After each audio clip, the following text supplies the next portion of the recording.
Chez Rolex, on a préféré la version reliftée de sa Yachtmaster en or rose et en céramique noire. Pourquoi? Parce qu'en fait, elle a un nouveau diamètre de 37 mm, un bracelet Oyster Flex, un système breveté de coussin qui stabilise la montre au poignet. Chez Hermès, c'est le modèle Slim Quantième Perpétuel qui a retenu notre attention. Pourquoi? Parce que c'est un nouveau boîtier d'une extrême finesse, donc très confortable. Aussi parce que c'est un mouvement Vaucher, une manufacture dans laquelle Hermès a investi en 2003 et qui équipe aujourd'hui le premier mouvement quantième perpétuel de la maison.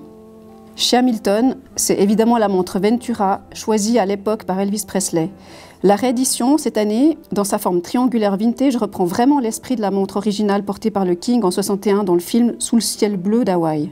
Chez Louis Vuitton, le modèle World Time, déjà sorti l'an passé, avait surpris par son cadran original sans aiguille. Il proposait déjà un quantième fuseau horaire par simple rotation des disques. Cette année, la marque réédite l'expérience, mais en y ajoutant une répétition minute qui peut sonner à la demande, l'heure locale ou, première mondiale, un fuseau horaire préféré. À signaler que le boîtier est étanche, une prouesse qui ajoute à la technicité du modèle.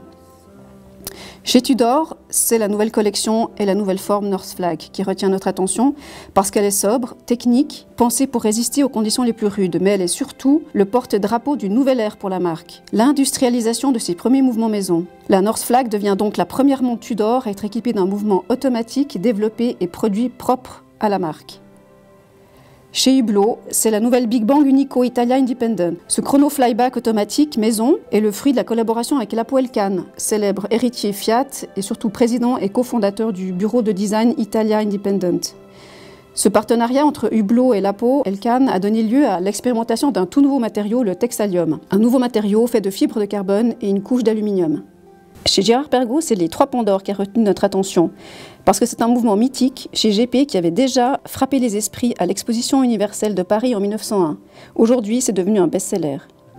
Chez Omega, c'est la Speedmaster Dark Side of the Moon Black qu'on préfère, pour son côté radical du choix du noir, dans la céramique, dans le boîtier, dans le cadran. Tout est noir, même le Super Luminova.